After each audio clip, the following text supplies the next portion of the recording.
I earned my degree online at Arizona State University. I chose to get my degree at ASU because I knew that I'd get a quality education, they were recognized for excellence, and that I would be prepared for the workforce upon graduating.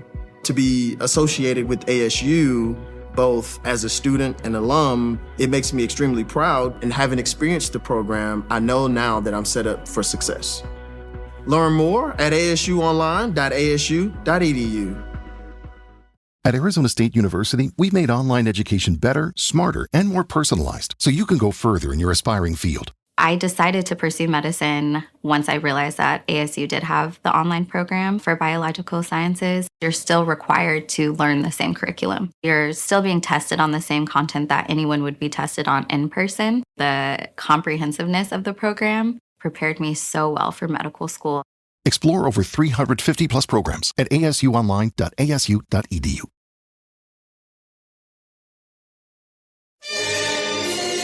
It's the Opperman Report.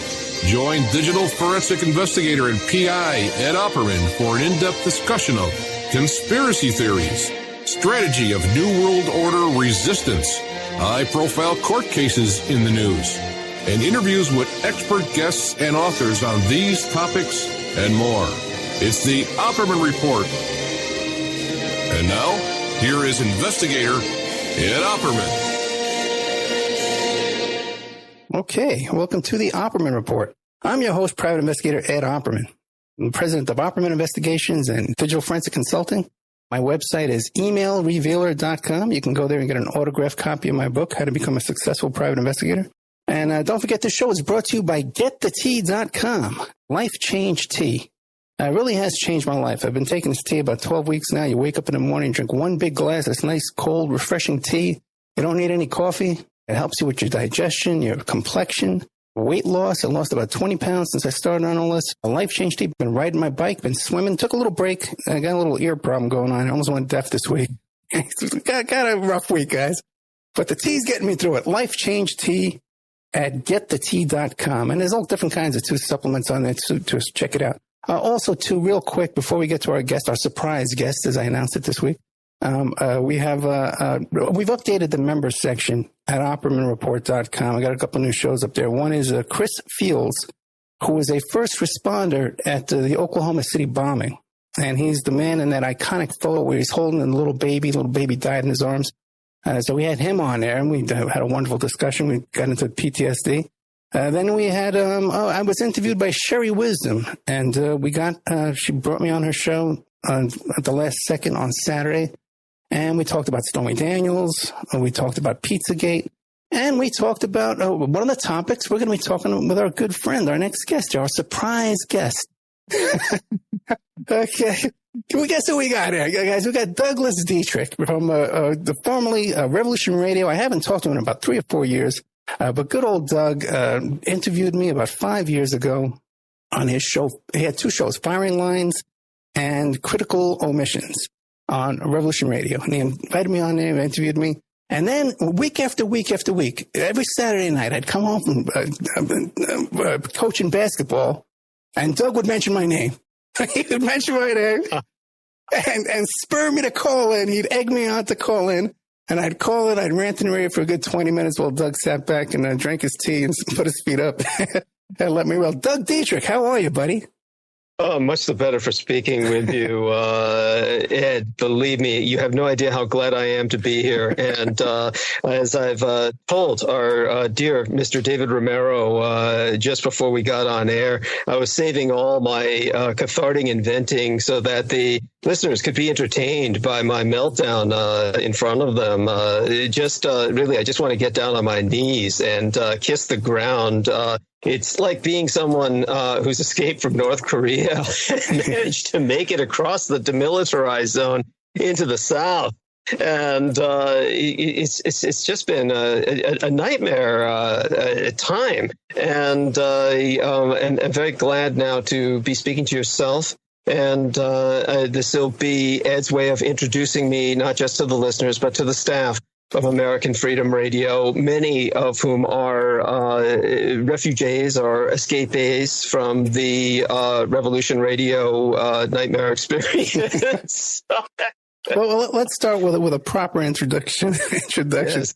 The owner of the station is named Danny Romero instead of David Romero. So it's Danny. Thank you. Sorry about that. My apologies. Right. Hey, let me tell you something. I've been here a long time. Danny's a cool guy. You don't have to worry about anything with Danny. It's a whole different world. Okay, it's a whole different world. It's a nice, calm, relaxed place. No one's screaming at you. No one's drunk.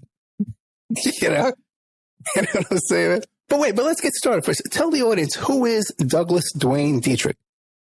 Well, I reference myself as the renegade military historian, and I've spoken of myself as a global crises analyst. And in one way, the second half of that definition, or just that titling, so to speak, is just a wish fulfillment at this point in my life for something that I found was not a worthy pursuit when I was involved with the Department of Defense. And that's essentially what made the Douglas Dietrich that everyone knows as the whistleblower, quote unquote, which is a title that I don't prefer. It's very similar to when Ed Opperman and I were speaking about the old term names for private investigators that just became anachronistic, like detective and whatnot. They just developed too hokey, or just too, they just sounded too pulpish. And so private investigator became the apropos term that imbued some dignity into what men like Ed Opperman have been doing with their careers. And in my case, I prefer the term public informant as opposed to whistleblower. And because whistleblower has kind of like a connotation,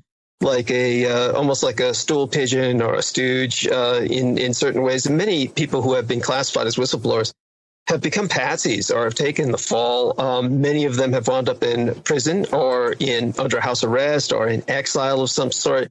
It's not a happy or glamorous position to be in, despite the fact that sometimes directors like Oliver Stone, for very questionable reasons, will make films about people like this. And in my case, I worked for the Department of Defense for almost a decade. I very much, during that period of time, wanted to laterally transfer into a think tank with many of the global crisis analysts who were working with the DoD. When I had an opportunity to do so, and we're talking about when I was in my 20s, I met some of the men that I had grown up admiring and had wanted to meet and wanted to emulate. And I was just truly floored in what I can say was one of those life-changing moments when they asked me to strut my stuff and show what it was that I predicted for the near future. And of course, I gave them my analysis at that time. And we're speaking about in the mid-'80s. And I predicted the collapse of the Soviet Union based on the demographics I had seen working as a department research. So heard what I had to say about the collapse of the Soviet Union, the rise of fundamentalist Islam, Asia ultimately filling in a demographic vacuum in Siberia, and all the reunification of Germany. All of this I had predicted in the 1980s based on the cycles of history, as opposed to simply taking current events and trending them into the future, which is what many science fiction authors do, as opposed to somebody who's trying to analyze the dynamics of the world around us. But then it was William F. Dunnigan at the time, who used to be a top designer of war games or conflict simulations, was the Department of Defense term, who took me aside afterwards, along with a number of the other men who had witnessed my presentation. And they said, well, what you said is very impressive, and we agree with you. We find no reason to disagree with any of your conclusions. You're very astute. And they basically told me that I couldn't possibly work with them because basically I wasn't going to fall into the team. And I said, well, why would that be? And they said, because all of us were really just scam artists. We're taxing, the American public for what amounts to, and unimaginable sum. It's literally incalculable, based on the myth of Soviet superiority and the fact they're always going to be here. And many of these men were science fiction authors, by the way. Men like Jerry Pernelli, who wrote The Mote in God's Eye, very definitive works in science fiction in the 20th century. And Jerry Pernell is another pronunciation of the individual's name. Larry Niven would be another one. These were all Department of Defense affiliated people. And they projected the Soviet Union as a permanent entity, just a part of the human condition that would be with us until we literally stretched out into the stars and expanded into the universe, that there would always be a Soviet Union. And of course, when I realized just that these people were lying through their teeth, that they knew the Soviet Union was on the verge of collapse, that they nevertheless kept pushing it as a threat on behalf of the Department of Defense, so they could keep taxing the American people for for basically a non-existent threat, I realized just how fragile the entire system was, and just how it was all facade. The entire consistency of civilization as we knew it was paper thin. And so that was one of the motivating factors behind my becoming a public informant. I began to leak, hemorrhage, actually, vast amounts of information. I was never caught doing it because of a lot of corruption and incompetence in the United States Department of Defense. And ultimately, well, let me ask you this, what Doug. happened was, how did you leak the information? There was no internet back in those days. How did you leak it? Actually, in those days, what we had was there were various whistleblower protection agencies that had developed because of the Watergate affair. And what happened with Watergate was a man who, after that point, became more of a role model to me than the war game designers and the think tankers, was, of course, the individual who was involved with Watergate. And he was a former Marine. I'm trying to remember his name because I'll be quite honest with everyone. I normally sleep at these hours, and I don't so much sleep as I die and reanimate. So I'm still oxygenating and caffeinating.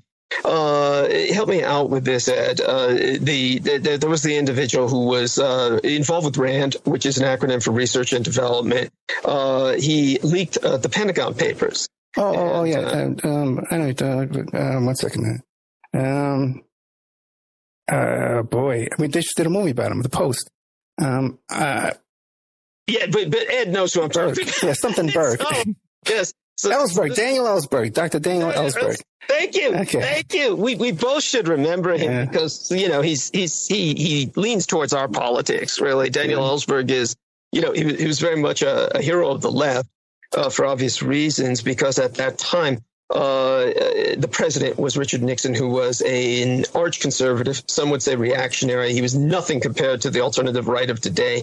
And Daniel Ellsberg, of course, I could relate to him later in life because one of the ways they attacked Daniel was that they raided his psychiatrist's office and discredited him at the time. This was considered a discredit by exposing his PTSD, the fact that he was being psychiatrically treated for post-traumatic stress disorder. Of course, these days, someone like myself is very verbal, very open, and I want everyone to know I have been psychiatrically treated for post-traumatic stress disorder, and so I don't consider it anything to be ashamed of.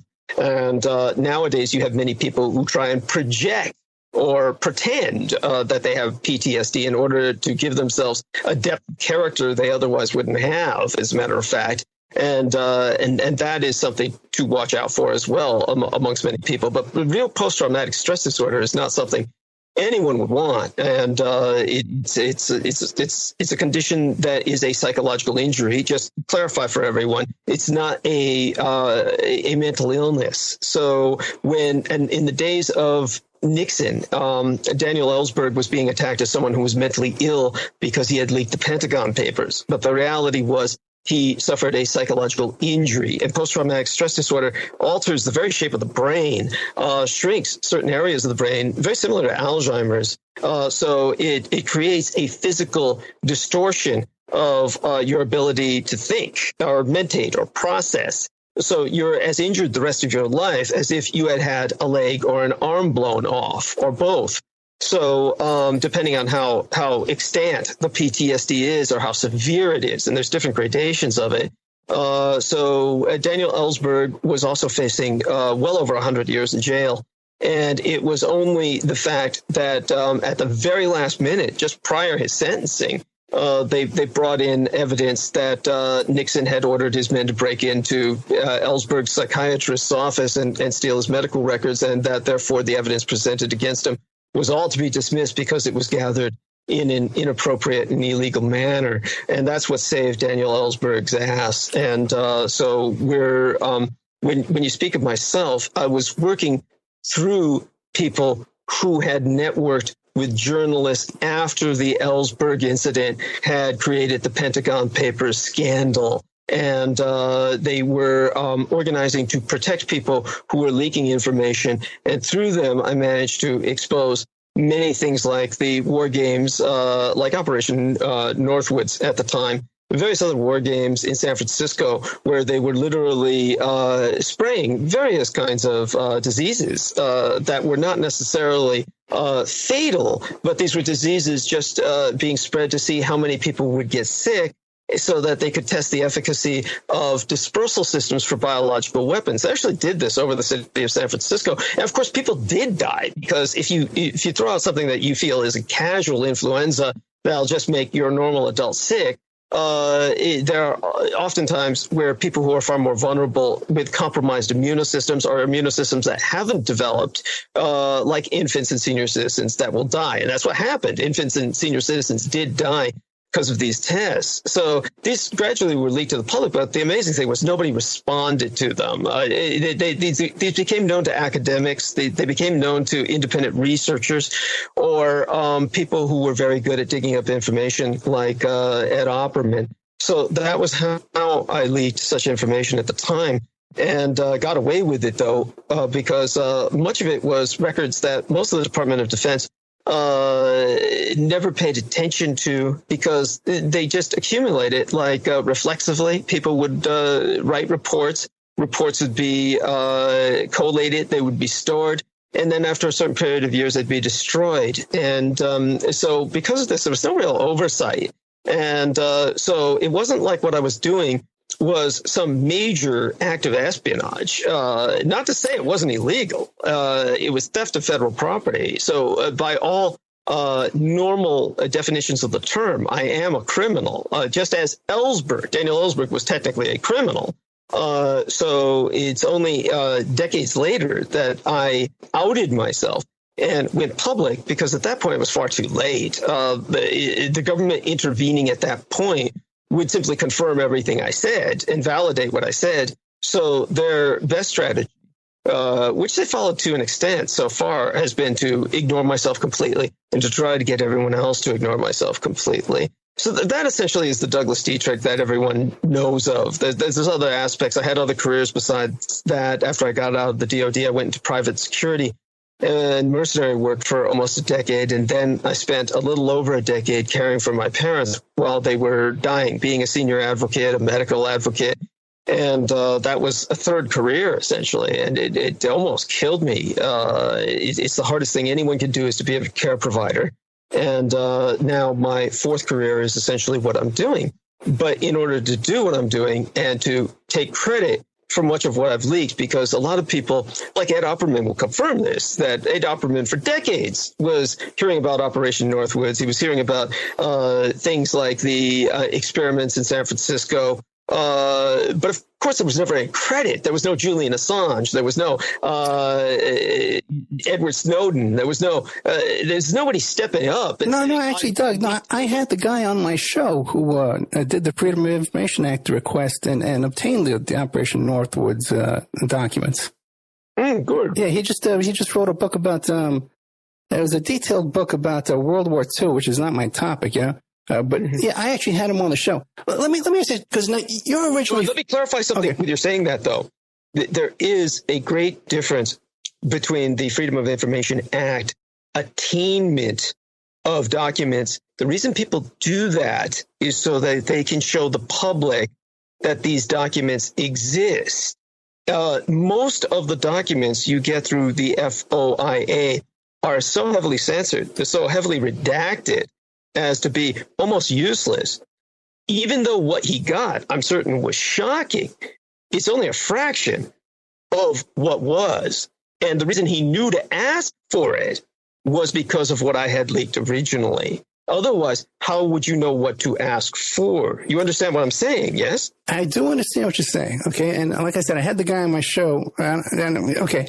He never mentioned you, Doug. They never do. Hey, well, let me ask you a couple of questions. Now, you were born in the Philippines.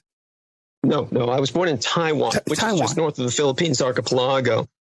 And it was the Nationalist Republic of China, which relocated to the 100 Islands of Formosa, which is the Portuguese word for beautiful island. The Spaniards had overtaken the Philippines archipelago, and the Portuguese had overtaken the islands of Taiwan. But the Taiwanese people, who consisted of both natives, such as the Asian version of American Indians on the islands originally, as well as Chinese communities that had been extant there for hundreds of years, fought back, and they were the only colonized peoples to overthrow a European regime in the history of colonialism. Other indigenous peoples had fought back and scored tremendous victories, such as the Zulus, such as Native Americans for many years. But ultimately, all such peoples were conquered just by sheer numbers and firearms, etc. The Taiwanese were the only people who successfully overthrew European colonials and reestablished a indigenous government. So that's how that stands out in history. Later on, the nationalist Chinese relocated there. It was part of the Japanese archipelago for almost 100 years, and it was heavily Japanized and acculturated into the empire, and then the Chinese moved in as modern Chinese people, the more recent wave of immigrants, when they vacated the mainland when the communists took over. So please continue. Yeah, my question was point you were going to make. Yeah, I know. I'm not going to ask you what time it is. Tell me how to build a watch. I love you, Doug. I love you. But listen, so you were born in Taiwan. How old were you when you came to the United States? I wasn't that old at all. To tell you the truth, I was born in 1966. We probably came over around 1969, very late 1969. Came to San Francisco. The first place we went to was upstate New York, where I stayed for about a year. And then when we went to San Francisco to escape a very abusive family situation, meaning my father and my mother had moved in originally into my grandfather's home, his residence in upstate New York, to take care of him, to be care providers for him. But he was so violent. He had worked at Eastman Kodak Company for his entire life. He was severely chemically poisoned systemically throughout his nervous system, not to the point where he was debilitated physically. It's important to note that the man who developed Kodak chemicals, George Eastman, whom the company was named after as Eastman Kodak, ultimately killed himself. He committed suicide because he was suffering severe systemic pain for which there was no treatment or cure or painkillers that worked. And he blew his own brains out because of all the chemicals he was working with all his life that produced the film industry that we, as we knew it in the United States for many decades. So my grandfather was like that, and he was very abusive and he was very violent. So my family had to ultimately relocate to San Francisco. By the time we got here, it was 1970, and I was still very much, of course, acculturated by my late and sainted mother into the languages of Chinese and Japanese, because she was half Chinese and half Japanese herself. My father was European American with some Native American blood. And when we came to San Francisco, I was immersed in the Asian culture spectrum again. So that was a much healthier environment in many respects. And my life would have turned out quite differently had we stayed in the Northeast. It was a very different world back then. So what was your... Yeah, okay, so you were born in 66. I was born in 62. Well, one question I have for you is that I recall from your Facebook postings, I don't know if this is something you want to keep private, but it was public on Facebook. You would post pictures of yourself as a child wearing women's clothing. Can you explain it? Oh, yeah. in San Francisco, of course, my father understood when he was in the Navy. My father was a career sailor, and he understood when he moved to San Francisco that it would be an unusual environment. One of the reasons people move to California is to escape not just the rest of the United States, but really escaping European cultural mindsets and paradigms almost completely. California is part of the United States strictly by geography. San Francisco goes beyond that to what many people would think would be Oz. And so my father knew he was taking us to a radically different cultural spectrum than anywhere else in the world. But he felt it was worth it to provide at least a different environment where we wouldn't be judged, because there would be so many people here with their own out there and bizarre behavior patterns that we would not be judged. And the issue, if you could call it that, not as a negative judgment, was that he also knew that the city had a huge gay community. And he knew this because as a sailor, the United States Navy, whenever they found out a sailor was gay, they would basically give them what was called a pink discharge. They would hold kind of like a kangaroo court-martial, basically very quietly process them with the minimum of paperwork out of the Navy as quickly as possible, so they wouldn't have homosexuals basically going wild or having orgies on the ship, whatever fears they had, whatever concepts they had of what homosexuality could lead to. So over the literally the centuries, it's important to remember that San Francisco and the Barbary Coast have been here since before there was a United States. And the oldest building in San Francisco is the Officers Club in the Presidio military base of San Francisco. So for well over 100 years, they had been dumping homosexual men into San Francisco. It's just where they would leave them. So it developed a large former sailors gay community. And my father wasn't here for that. He was actually here because he wanted the Asian community to provide my sister and myself a environment that would be suitable for our Asian background, where we wouldn't be persecuted or bullied. And because, and I'm going to avoid using the term unfortunately, but because there was a convergence of the gay culture in San Francisco as well, because of my appearance, I was very much a point of attraction for gay men. And unfortunately, and this is where the unfortunate comes in, San Francisco was very much a place because of the California prison system, which is enormous. People don't understand this, but the state penitentiary system in the state of California is so immense that the highest paid police force in the entire world is the California State Penitentiary Guards Union. They are paid so much that they have the salary equivalents of attorneys or doctors or lawyers or CPAs. So that's how big the industry is of prison systems in California. And many of those people get paroled into cheap places, of course, like San Francisco's Tenderloin District. So there were many predatory men with homosexual persuasion based on their years of imprisonment and sex with other men that attempted to rape myself as I grew up. So as a defense against that, I would dress as a female because most men in San Francisco, just by my experience, this is not to say the way it is today. We're talking about a very different San Francisco while I was growing up, where the homosexual community was different. There was also a criminal community that was practicing homosexuality, but not homosexual in the gay community sense. And this converged into an area where I was either being hit on all the time or people were attempting to rape me. So by dressing as a female, I was able to avoid all of that. And because my sister was older than me by about 3 years, and girls grow up much faster than boys do, all of my father's clothing was able to fit her in terms of hand-me-downs, and all of my mother's clothing would fit me in terms of hand-me-downs. It just worked out that way. My sister was very much sex negative towards men because of her experiences with our violent grandfather in upstate New York. So yes, I'm very public about all of this because I do try to educate people onto the dysfunctional dynamics of so much of the United States that they're not willing to talk about. Of course, many people are speaking of these sorts of phenomena now, and that's important. And I feel that my being open and frank about this sort of subject has been part of that opening up process of the American underbelly of dysfunction. So hopefully that puts that in some perspective. Yeah, you got to understand, see, because back in the old days, when I used to go on your show all the time, I would get so many questions about you.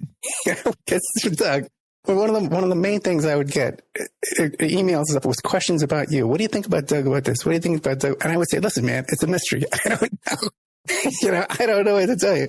But now, okay, so now you were dressing as a female. Now, what about when you went to school? Did you use a female name? When I went to school, I had the name Douglas Dietrich, and it's amazing that most of the time the teachers wouldn't even take note. A lot of people don't understand this was San Francisco, and beyond that, it was a very bizarre time in American history. And a lot of it had to do with the Vietnam War. Ed Opperman, of course, as he is saying, he's only a few years older than I am, and he was a child of the 60s, and I was born in 1966. The Vietnam War, of course, was winding down and around 73 when they were Vietnamizing the conflict under Richard Nixon. But in terms of the actual war itself, it didn't end, so to speak, for the American mindset, at least, until 1975. For the Vietnamese, of course, it never ended for many reasons, one of them being several Chinese invasions or attempted invasions of Vietnam after that. But the main point is that we had the Vietnam War ongoing, and one of the ways that very liberal, well-intentioned, and idealistic progressive academic professors, one of the ways they would help young men avoid the draft was to get them into teaching positions. And that changed the entire nature of the American educational system.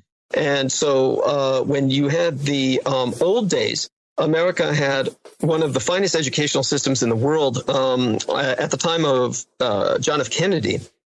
And the backbone of it was a lot of elderly women and school marms who spent all their time teaching kids the three basics, reading, writing, and arithmetic.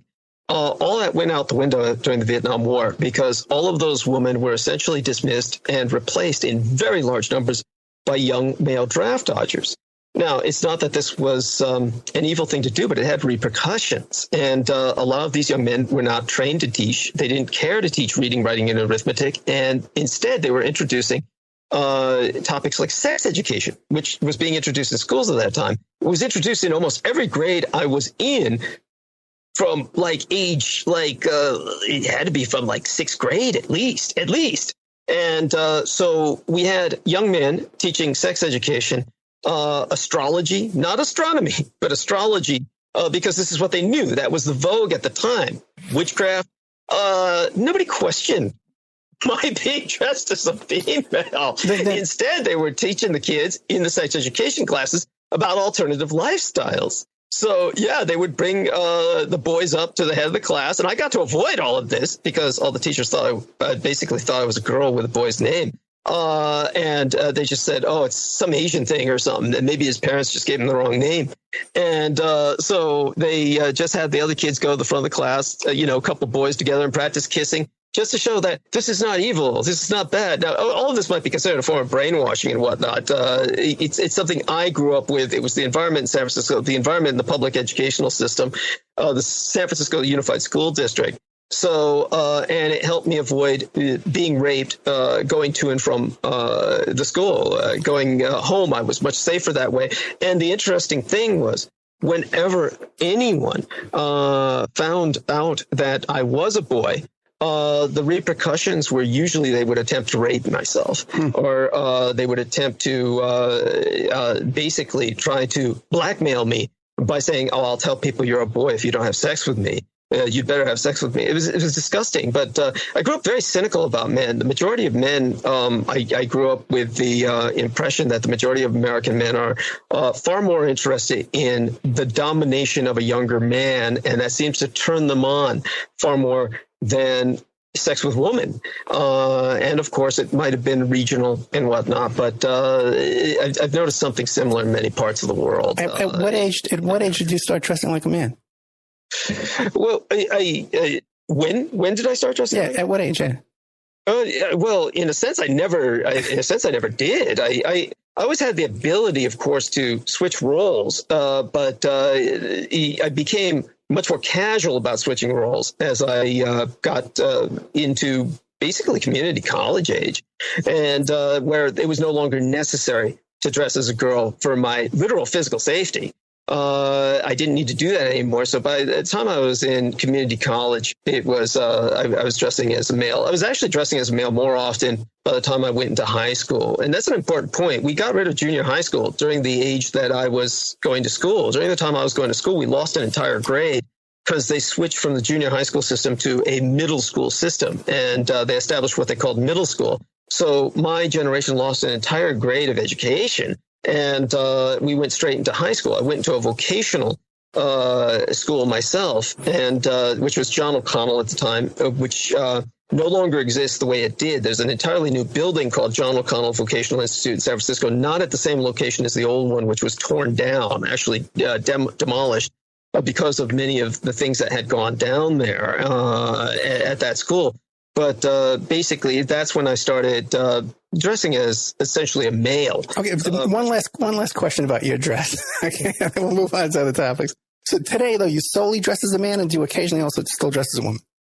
Oh, I dress as a woman often because of the environment in San Francisco is such that, and also it was part of what I've done for years with the underworld community. Basically, the other way that I stayed safe to protect myself while growing up in San Francisco was to join an ethnic gang. And of course, in San Francisco, ethnic gangs, they're not simply street gangs. The ethnic gangs in San Francisco, the Sinotongs, Chinese mafia families, these are, the Chinese word tong simply means hall, like a meeting hall. And but it's come to refer to tongsters or gangsters.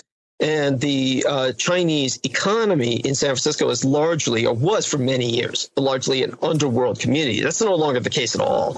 But at that period of time, I joined the underworld in order to maintain safety. They protected myself, and in return, I had to do things for them. And so I was very good at entrapping men dressed as a female. And that was something I've done for them for years, as recently as like last year. I'm getting older, of course, and it's increasingly difficult for me to do such things.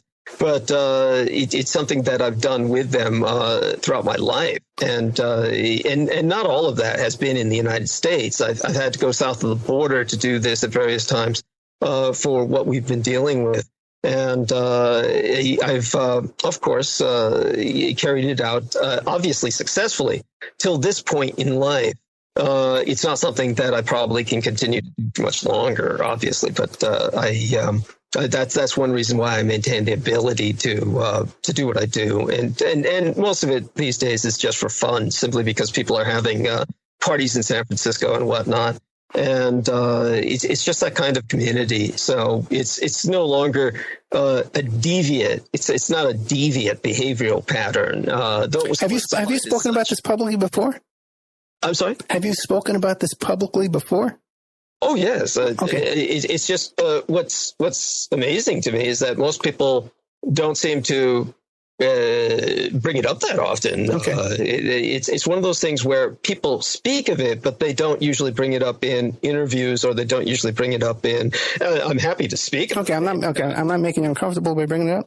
No. Okay, good. I got one more question too, because it's another question that everybody always asks. Your relationship with Lorian Fenton, right? You'll call her like your mistress, and to what extent does that go?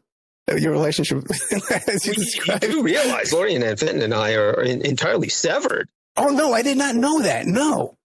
Oh, yeah, that was, Lorian and Fenton, it was just a term that was used from the Asian cultural perspective. Okay. From the Asian, I'll be happy to go into that, though, simply because it's part of the whole Revolution Radio experience that turned out the way it did. Now they're starting to make more sense to me. Okay, because I know she has a lot of influence over there. Yes. Yeah. Oh, yeah. And none of it makes any sense. Mike Ringley hates her. Right. He hates her. I've been very public about this on air, by the way. And that was the one thing that Mike Ringley would tolerate, that I would get on air and talk about Laurie and Ann Fenton. Because wait. I know, but before we get into Laurie and Fenton and Revolution Radio, I just want to cover up some other stuff in there. How did you come to work for the Department of Defense, though? Oh, yeah. The Department of Defense, that whole thing it took years of reflection to even begin to realize the dynamics behind how that happened. I was observed probably from a very young age. It was probably around the time there was a very violent incident that I've spoken of before, which ultimately resulted in my grandfather, my father's father, the man who worked with Eastman Kodak, dying. And at that point, probably they started observing myself with the military, because the military basically has, shall we say, there's a kind of a horrible extended family dysfunction in the military. It's very similar to a cult-like behavior, and it was different at that time, still far different from what it is today. And that's because we had the draft. And the draft didn't end until the 75 or around 73, 75. And because of that, the military was not as cultic or as geekish or as clannish as it is today, where it's truly almost like a mafia. I could go in for hours about that to define that term and explain to people why I use that term. And it's very apropos because the military has been involved with narcotics, various other kinds of trafficking out of Southeast Asia. At the time that I was born, got involved with other things like the Iran-Contra scandal and all the rest of this. It's something that any investigative journalist can tell you about, like Peter Lance or Ed Opperman. They can go into detail about that at any time. But what happened in San Francisco that led to my working with the Department of Defense almost certainly shows that I was being observed from a very young age, because what happened was there was a confluence of events that was just alarmingly connected. And one of them was the assassination of the mayor of San Francisco. There was a man named Dan White, and he was a Irish Catholic, very old school, reactionary Roman Catholic, homophobic. There was a gay individual by the name of Harvey Milk, who became known as the mayor of Castro Street, or that was one of the gay districts in San Francisco, and still is, of course.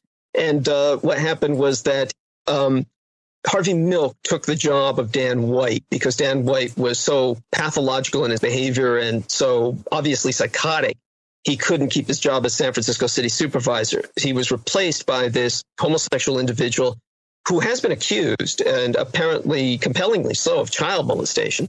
And so people can look this up. They can vet all this themselves. Milk definitely had 15-year-old boyfriend, 15-year-old runaway boyfriend living with him. So there's no doubt about that. Yeah. Yeah. Thank you. And so Harvey Milk replaced him, and Dan White knew this and thought that he was being tremendously slighted by being replaced with a practicing pedophile. And we can all understand his ire, but his response was morally questionable and apparently controlled in the sense that he was probably manipulated. And he actually, the woman who was a lab secretary of George Moscone, who was the actual mayor of San Francisco, she was named Leanne. She was of Albanian descent, and she had a relation with the mayor of San Francisco, George Moscone, who was straight. And she was in the offices the day Dan White walked in to kill these people, and she was pushed to the ground by White. That is far in the open. Searches, we didn't have nothing in terms of security people have in this day and age. Very different world. And he literally had a gun in his hand, just walked through the door of the city hall, pushed her to the ground, went in, blew out the brains of George Moscone and Harvey Milk. And then he went home and never spent a day in jail. There was a trial. He was let off because he had eaten, literally, this was called the Twinkie defense. They said he ate too many Twinkies and he was on a sugar jag and he couldn't help himself. And so they let him go back home, where he spent the next 7 years in peace. No one molesting him. There were, of course, major riots in the gay community because of his being let off. They were burning tires, setting fire to gas stations in San Francisco. It was called White Night, the gay riots in San Francisco in protestation of his getting off. And later on, he blew his own brains out, just like he was under orders. It was the Manchurian Candidate stuff.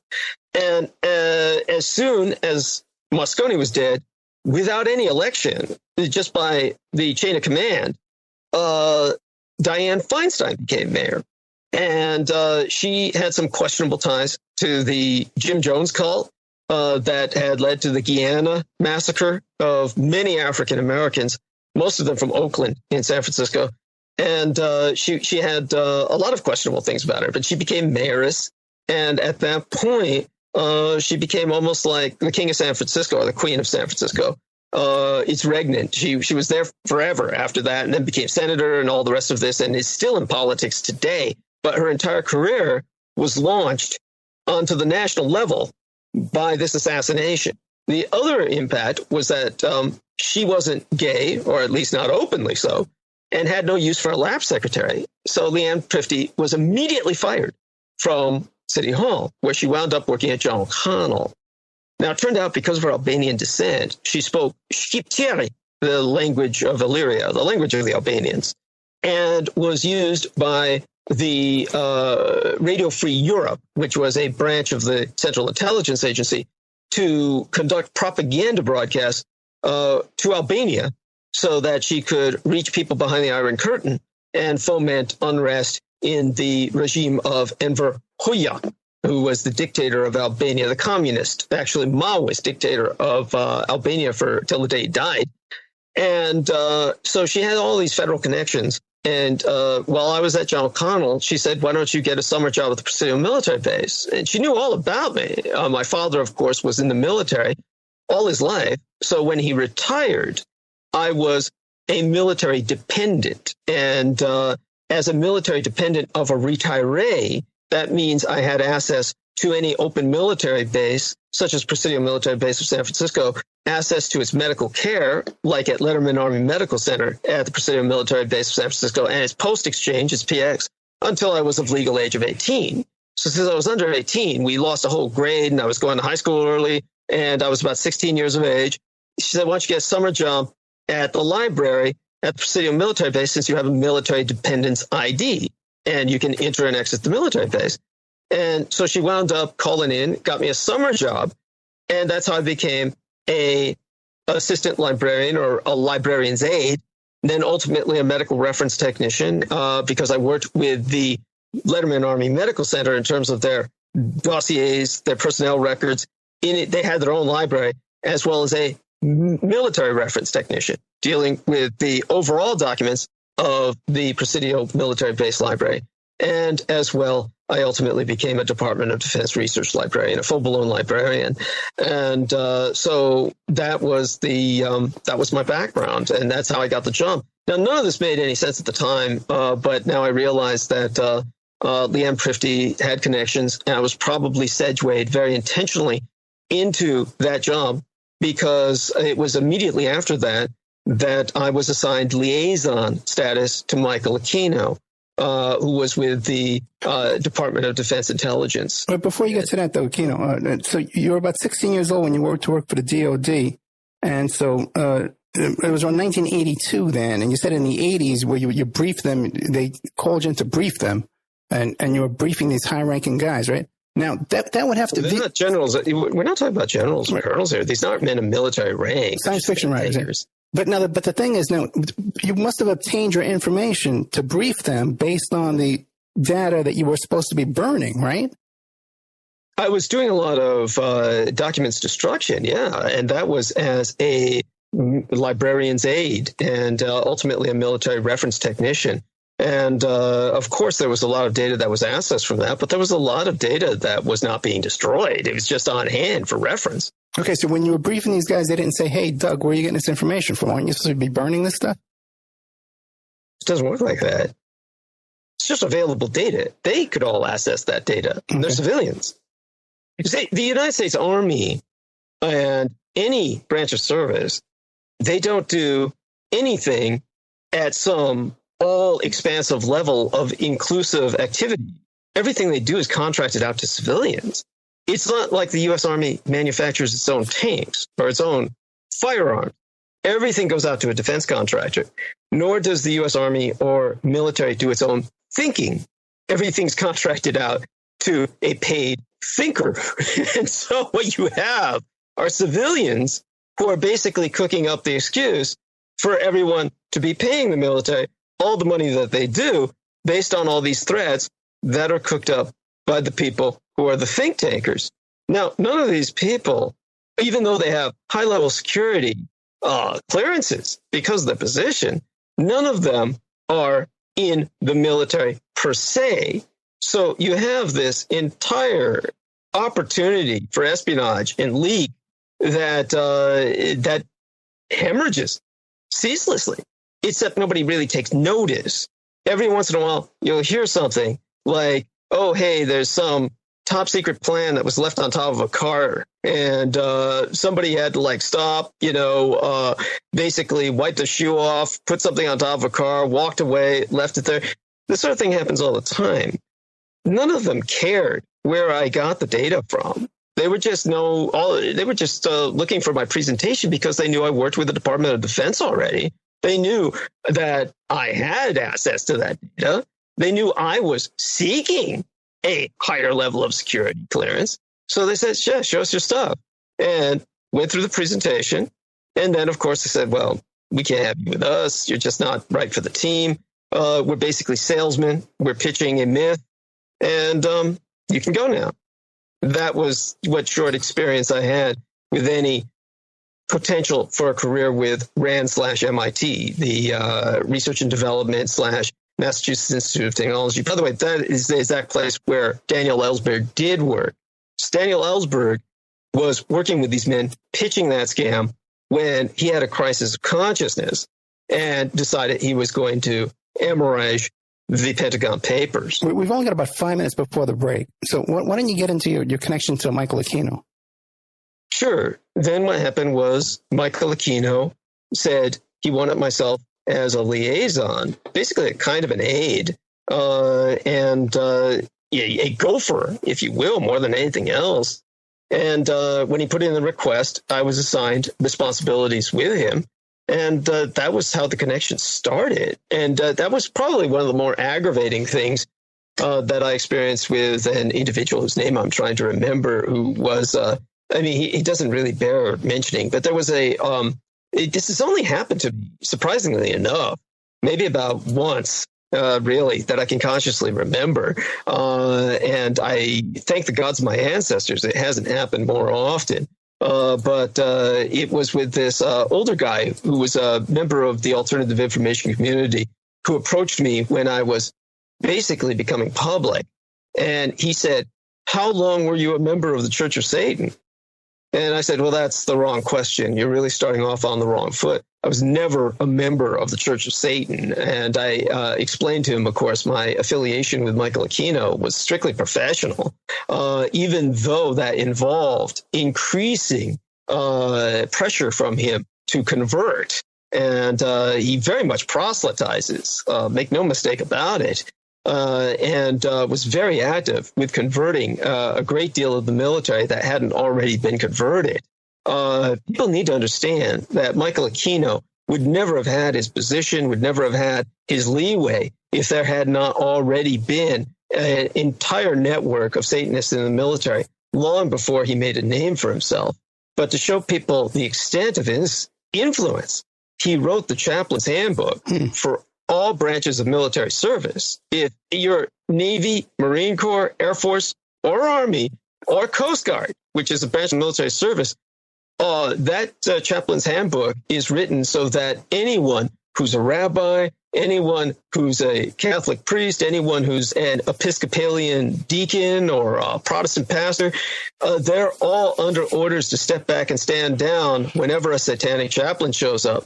Satanism is the official religion of the United States military, all branches of service. For that reason, Michael Aquino was considered the military chaplain for all branches of service, the high chaplain of Satanism for all branches of service. That's why he had access to Air Force bases. People have met him on Air Force bases. naval bases. He was allowed access to all bases of all branches of service, as of course, admittedly, any officer is. But he was active as a chaplain, ministering anywhere he went, wrote the chaplain's handbook so that people would understand to bow before him and withdraw. And for that reason, you see the legacy in documentaries that are made, such as The Dark Side of Al-Dura. And The Dark Side of Al-Dura is about the Iraq conflict. Wait, Doug, before we get into that, we're about to come up to a break. Why don't you tell the audience where they could find your website and how they can get a hold of you? Because we're coming up to a break, and then we'll finish when we get back.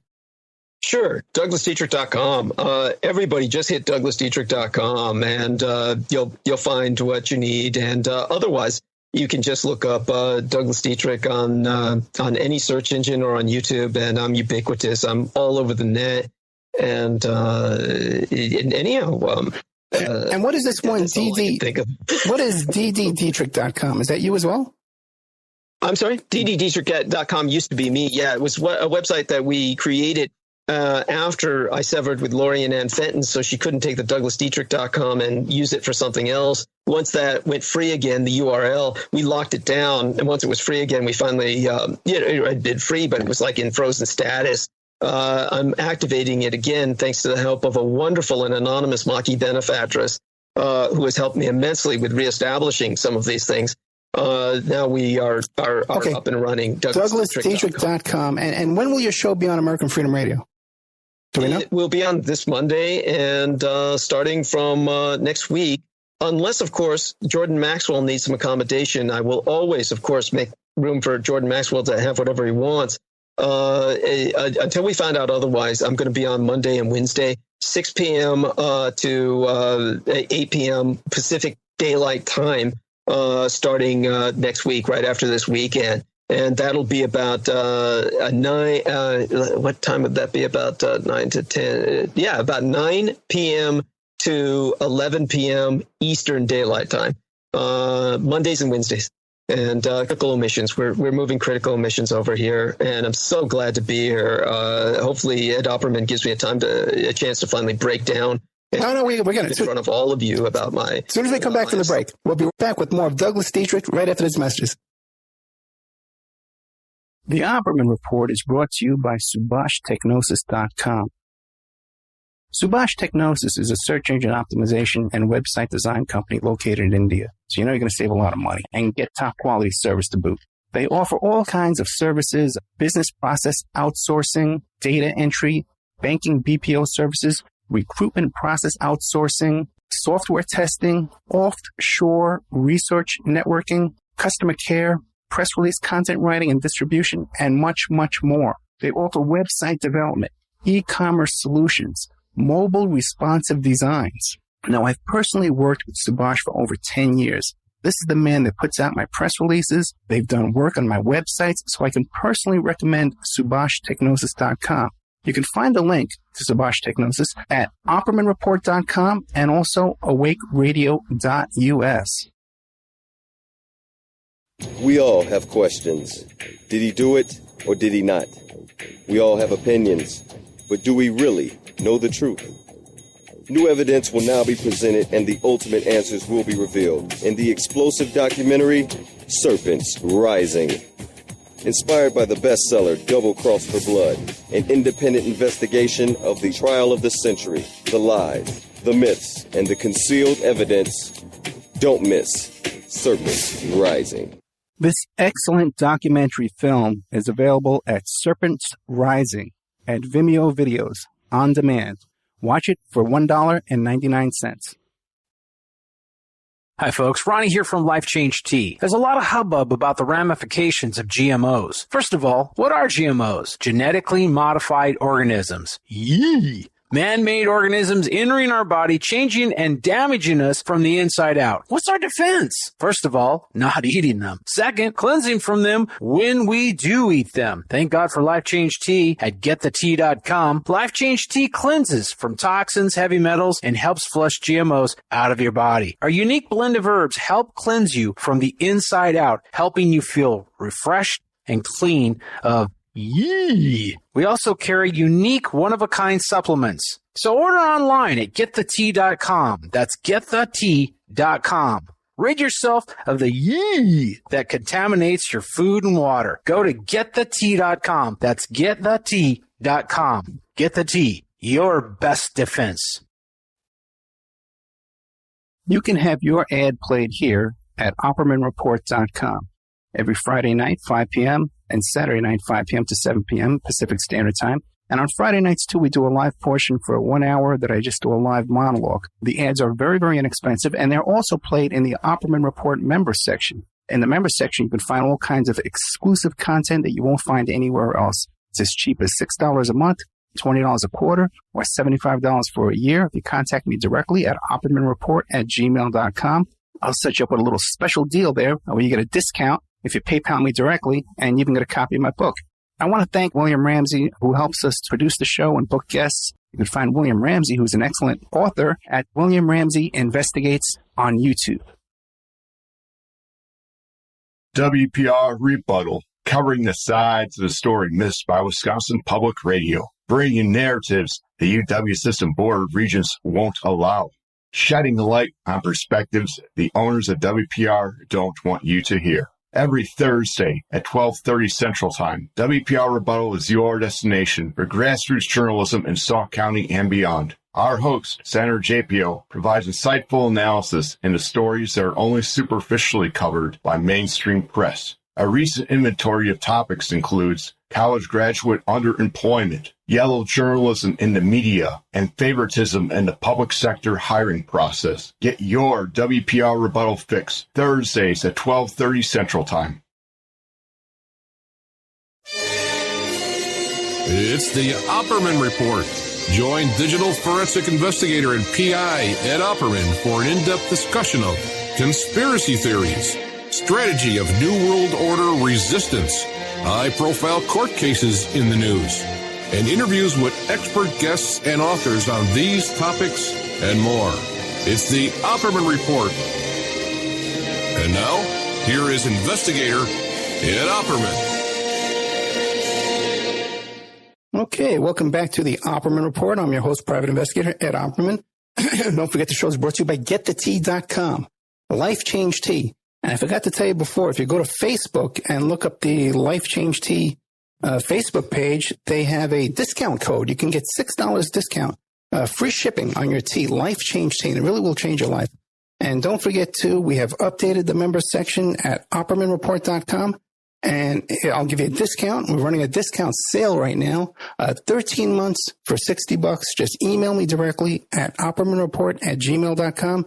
I'll give you 13 months. And if you're going to renew your subscription too, even if it's coming up next month, I'll add on your free months to the old existing subscriptions. You won't lose any month if you want to sign up, renew early.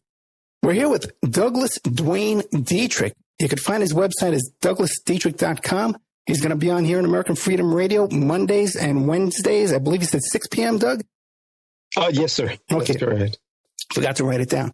Now, let's get into the whole stuff, the juicy gossip that everybody's looking to hear. Now, the first question I got for you is this. The whole fallout with Lori and Fenton, because if you recall, I've been telling you to get away from that woman for years, since the day I met you.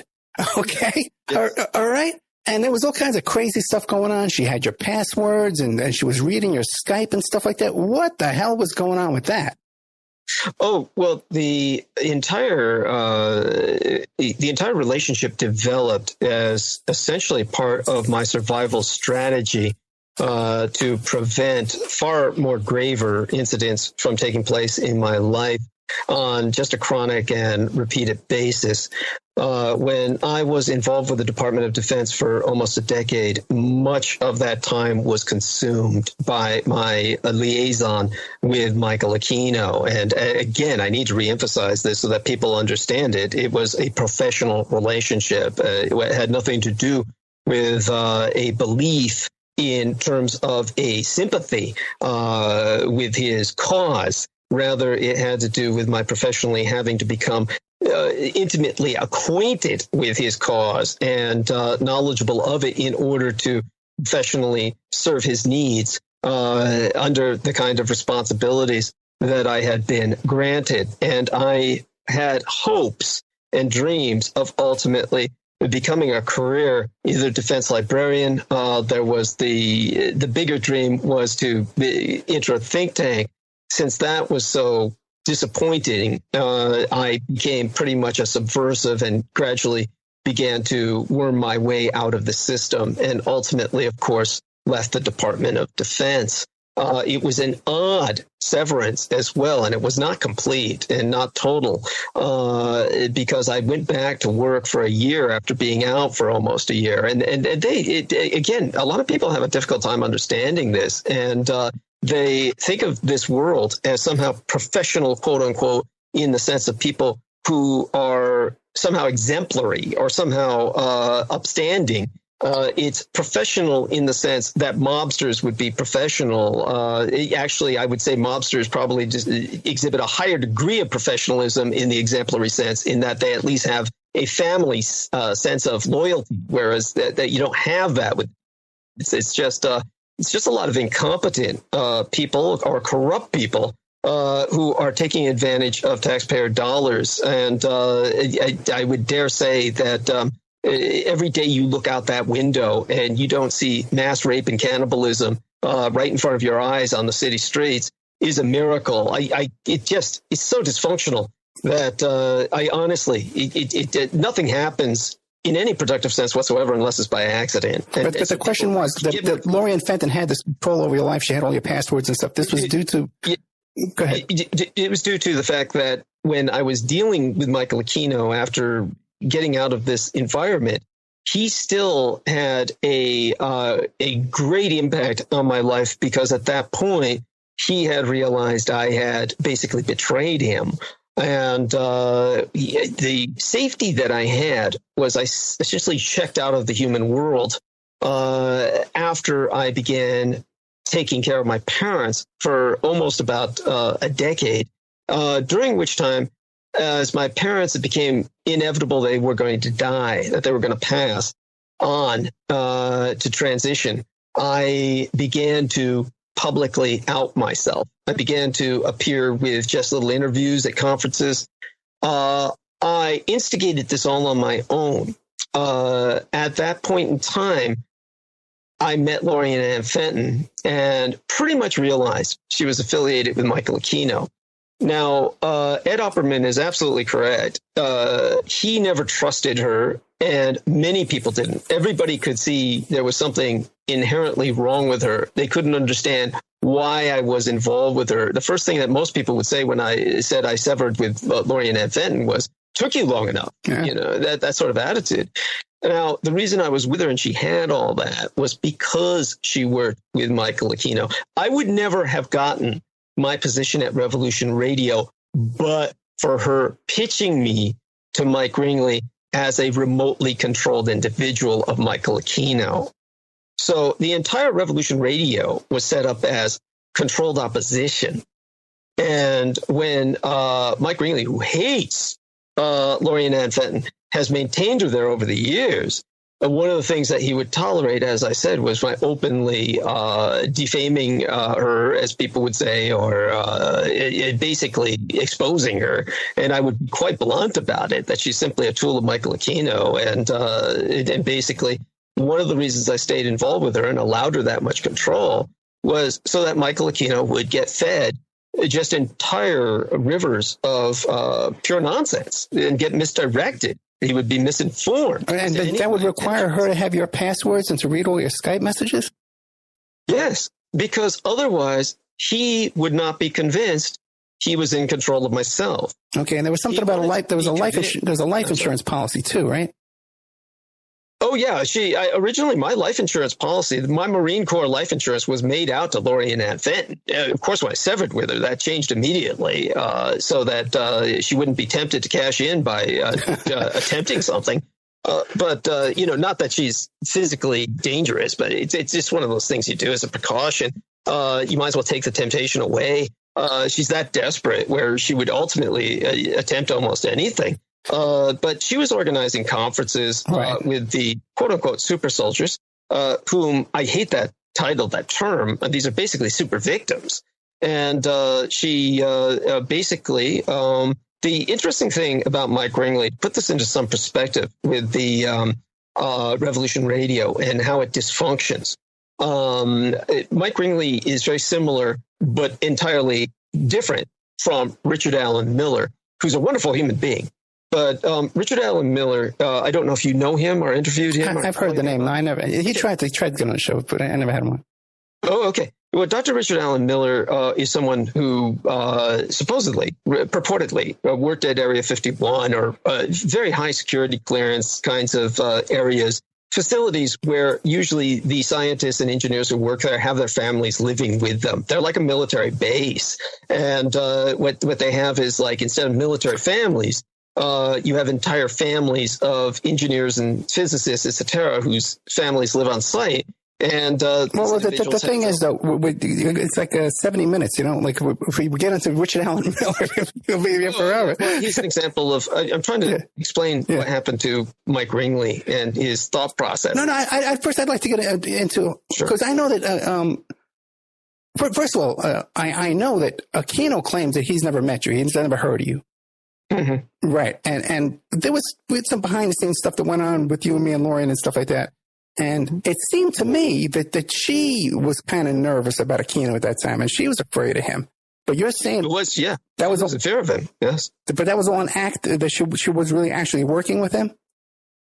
Oh yeah, he pays her rent. He pays $3,000 a month. He pays her rent. How do you know this? Pretty much. I'm sorry. How do you know? Oh God, she said as much. Okay, and she actually was always in fear he would stop. And she booked Aquino on to Revolution Radio with Sean David Martin. She was one of the factors behind it, yes. The other one was a lady named Vaubert, went by the name of Vaubert in the chat room. Oh, yeah. Albert, I believe her name was. Vera Albert, yeah. I had problems with her, too, yeah. Yeah, I had a lot of problems with her, too. Very strange woman. How was she involved with Aquino, Vaubert? Okay, so this is what happened with the Mike Ringley. This is the point I was making about the mentation process. Okay. Mike Ringley came from a background of some very high technical expertise.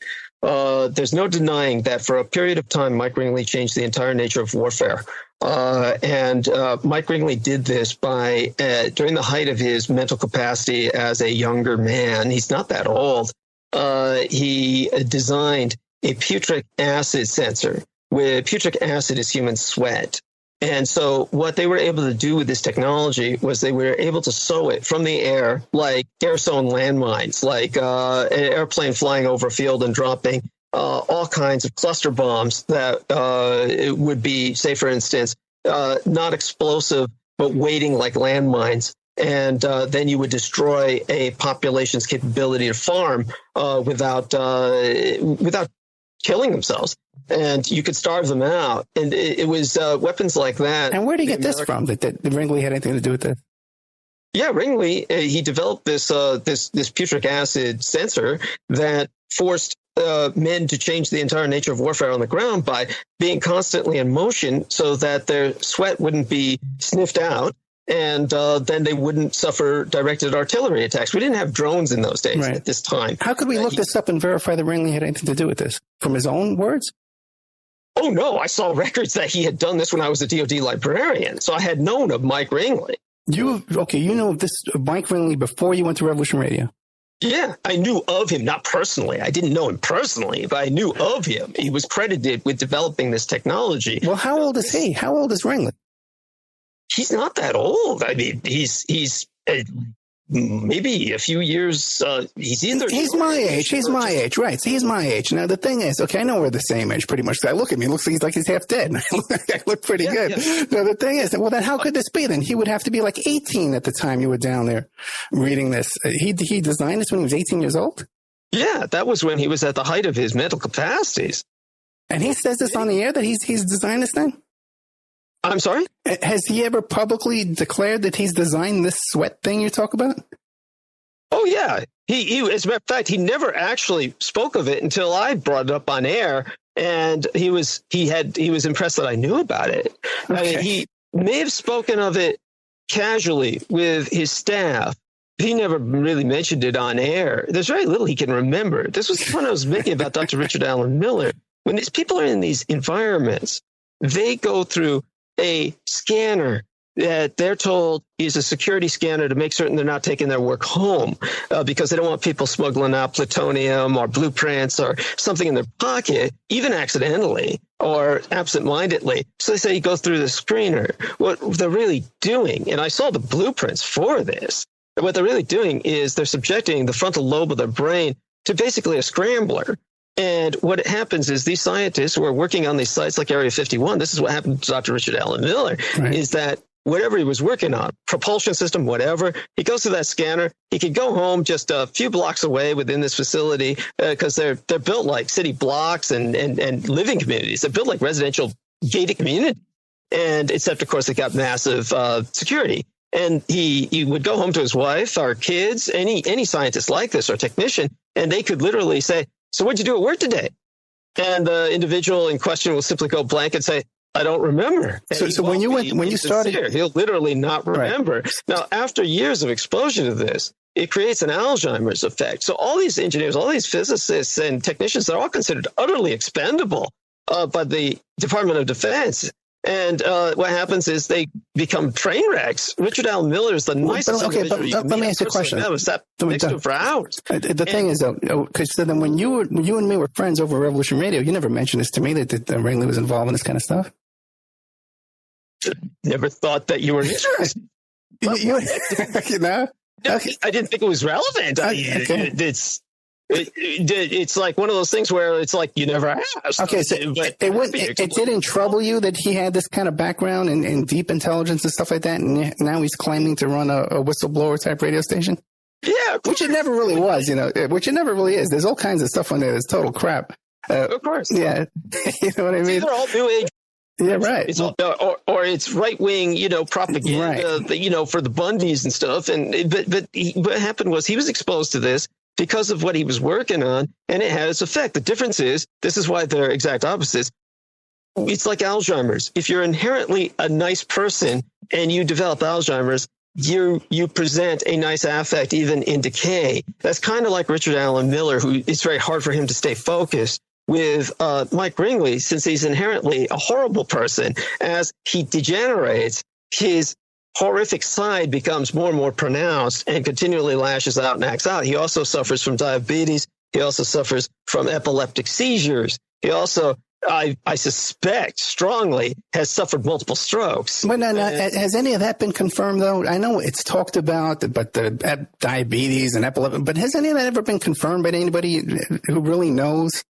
Oh, yeah. I know for a fact he has diabetes because he got deathly sick when basically he had forgive me, it's glucose or something that diabetics use. And they gave him an expired badge. So he had a badge that was expired and he was employing that and got deathly sick. I know for a fact. And you witnessed this, or do you know someone who witnessed this?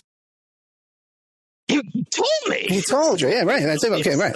Okay, so we have it from his word that he says, okay, which I don't believe anything he says, to tell you the truth. I don't believe a word he says about anything. I believe that just by the fact that the guy was he would wake up with his face on the floor. The guy would wake up with his face on the keyboard. I mean, literally, this happened when I was on air, where suddenly all this gibberish came out on the Skype box.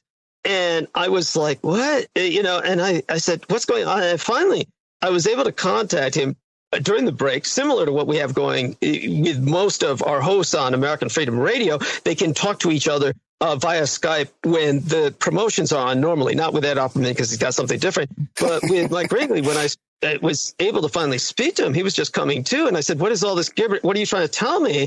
I knew something was wrong. And he said, I fell down on my face and I was rolling it all over the keyboard because I was spasming. So he has diabetes. He's got epileptic seizures. It's just awful.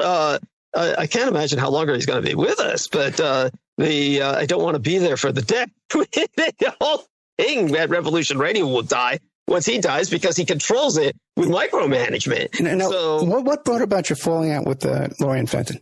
You're severing ties with her. I'm sorry? What brought about you severing ties with Lorian Fenton?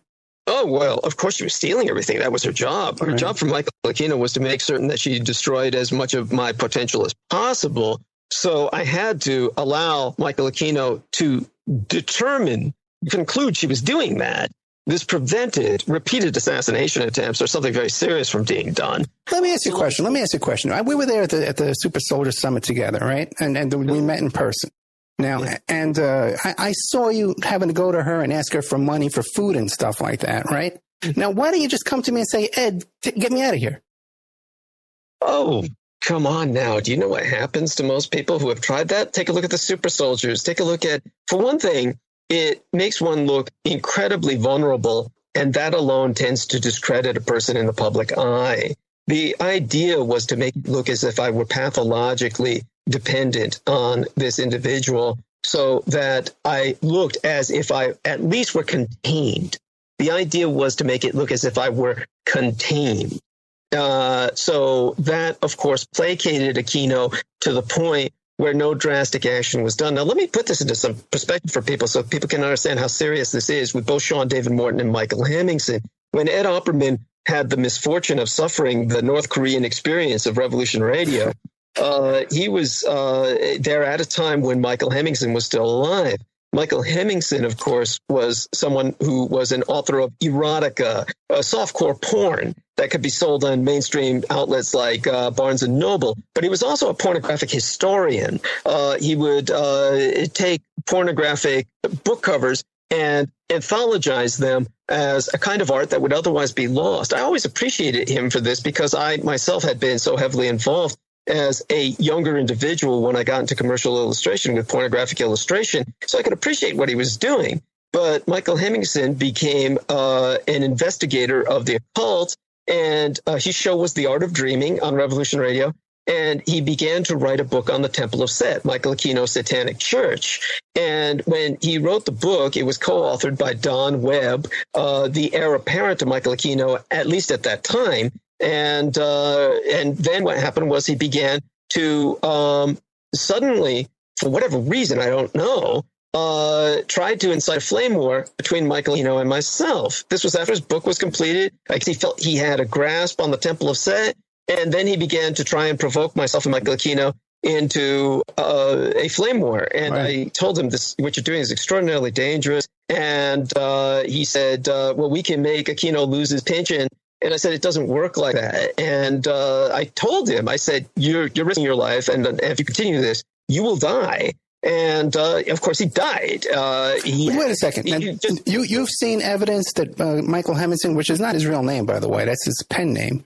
You've seen evidence that he's dead? Do you believe he's not? I actually called down to Mexico when that whole story came out about him dying in some hotel down in Mexico. I called the U.S. consulate down in Mexico and tried to confirm his death, and I could not. I've never seen anything. I've never seen anything that confirms this guy's death. Well, I'll tell you what happened, so our listeners know what happened. I certainly never heard from him after that, and I was, of course, relieved because I didn't need the grief. He was essentially becoming basically a kind of a stalker and basically a gang stalker. He was becoming like a harassment agent. He was leaving phone calls. He was being provocative. He was trying to. He was doing the same with Michael Aquino. None of this bodes well, by the way. And when he says, like, why don't you kill Michael Aquino? And this is the kind of naive question that I get from people that's just beyond preposterous. That it's one of those things where this is not a film. I'm not Arnold Schwarzenegger. What Michael Aquino and I have is like a chess game, and it's a chess game with blood, and it is not something where the players kill each other. Chess players do not pull out guns or knives or throttle each other across the board. It's the pieces that die. Michael Hemmingson made himself a playing piece. He put himself on the board, and he was taken off. And in terms of Michael Hemmingson, for what it's worth, the man was, and I'm not quote unquote defaming or slandering this individual. Anyone who knew him knew this. He was openly bisexual. He had a young daughter who was the product of a marriage with a Roman Catholic Mexican woman who obviously did not approve of his lifestyle, wanted the daughter back with her, and he was living with his daughter while living with two other women and having men and women visit them, and he was having open sex with these two female partners of his and whoever would visit. So ultimately, the mother got the daughter back in her custody.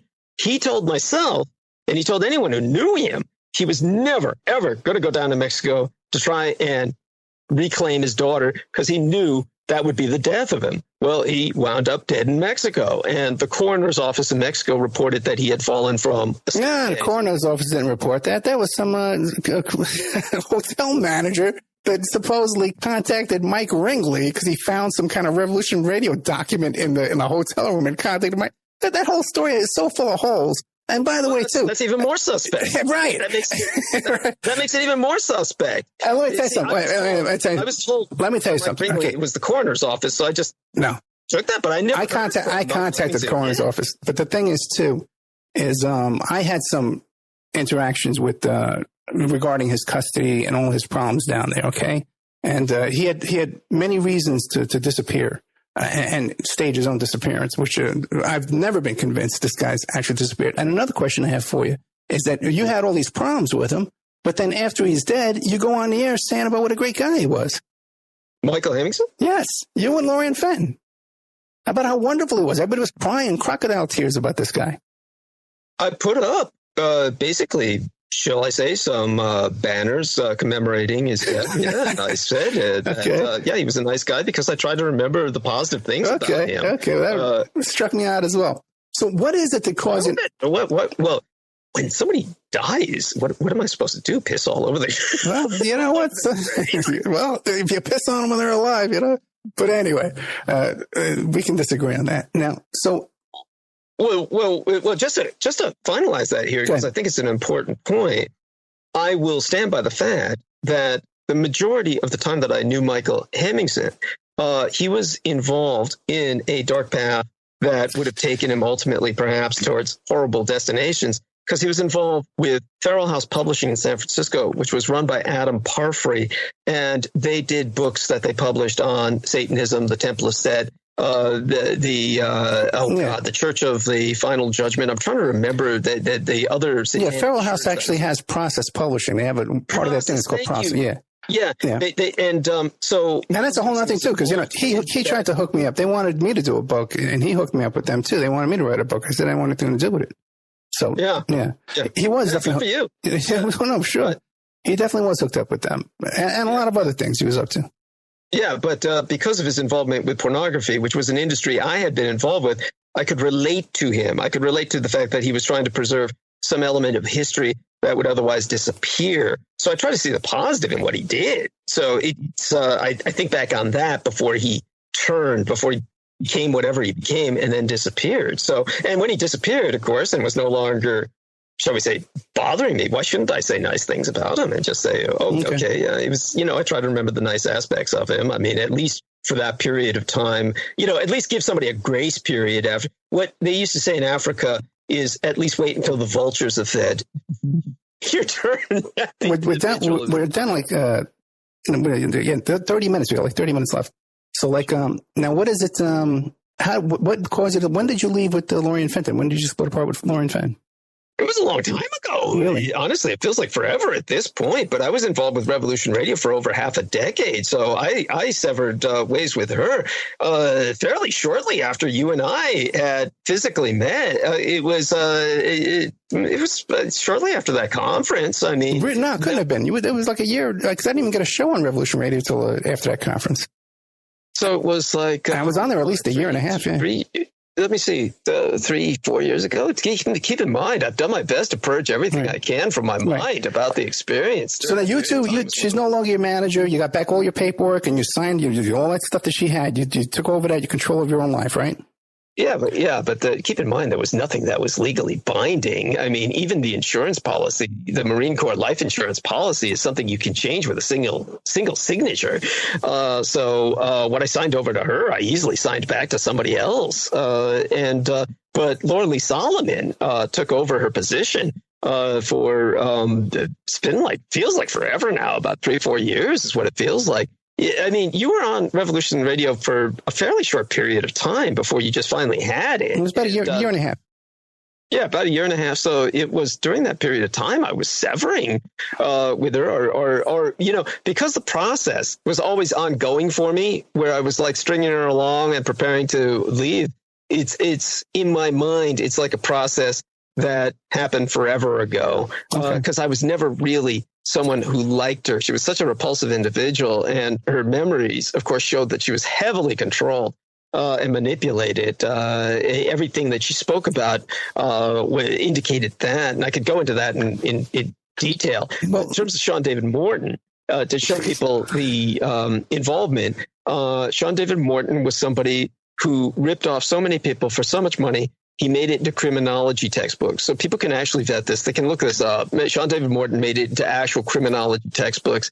And one of the things about Mike Ringley, this is the odd aspect of it that I'm trying to talk about with the mind degeneration, kind of the mind swipe. Right. Mike Ringley was convinced he runs his own life. He's convinced he runs his own life.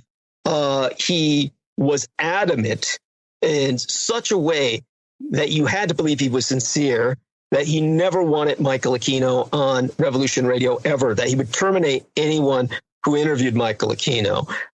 This is what makes the Sean David Morton incident interesting. So Sean David Morton was wanted by the IRS. He was wanted by the Federal Exchange. He was wanted by various authorities for all the millions of dollars, literally millions. He ripped off people's entire life savings. And what happened was that one day when Ringley said, "Oh, God, I'm so sick, I'm going to take a day off," then Sean David Morton said, "Oh, I'm really sick too. I got the influenza too. I'm going to take a day off." And he told Mike Ringley he was going to play a rerun.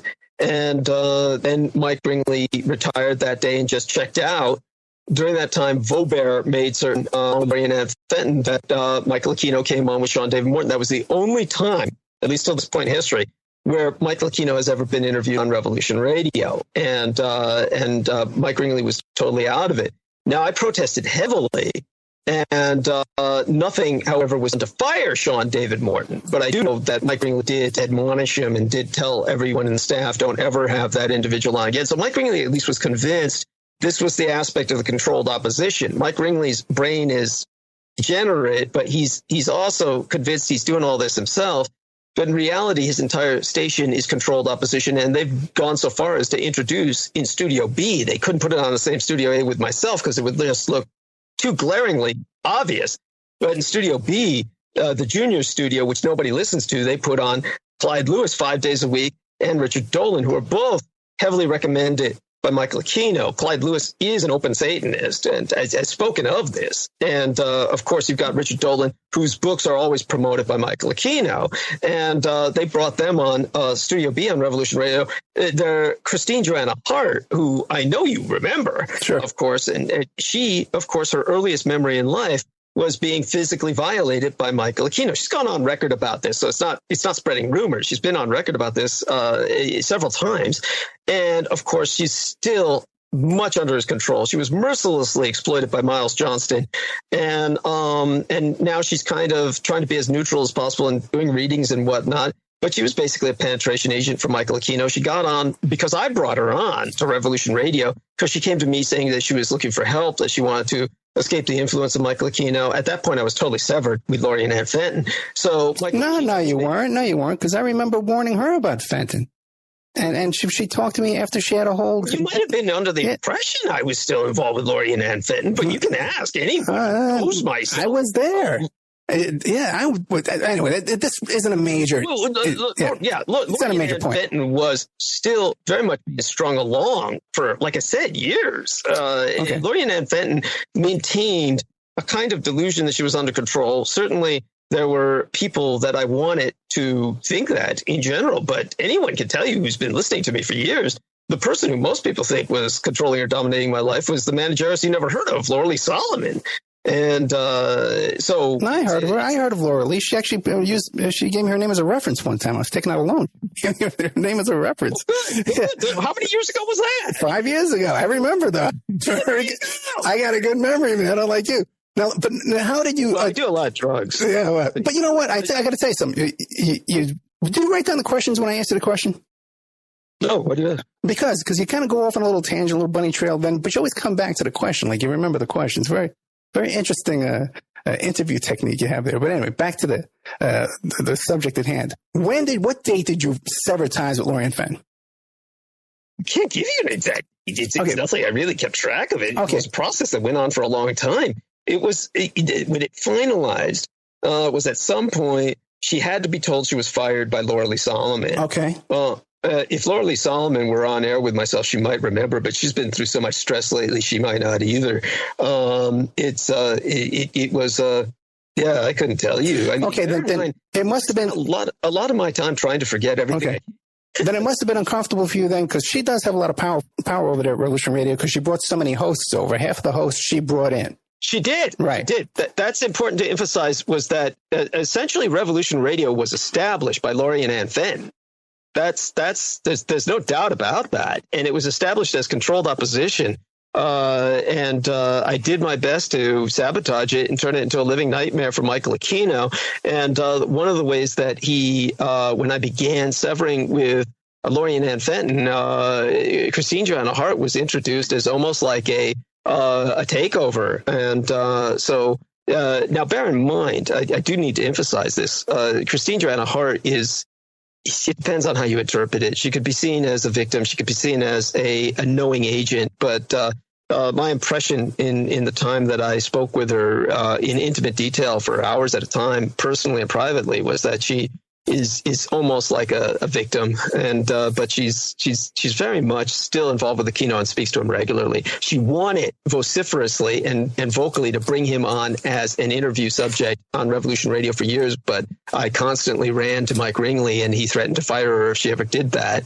That policy will probably still hold as long as Mike Ringley is alive. It's one of the few vestiges of control that he feels he has. Okay, let's move on from Hart. You have that. Now, what caused you to? What happened? What was it? Last Wednesday or Thursday? It just happened, like the 15th, 2 days ago. They cut you off the air. What happened? Oh, it was building up for months and months. It's building up for years.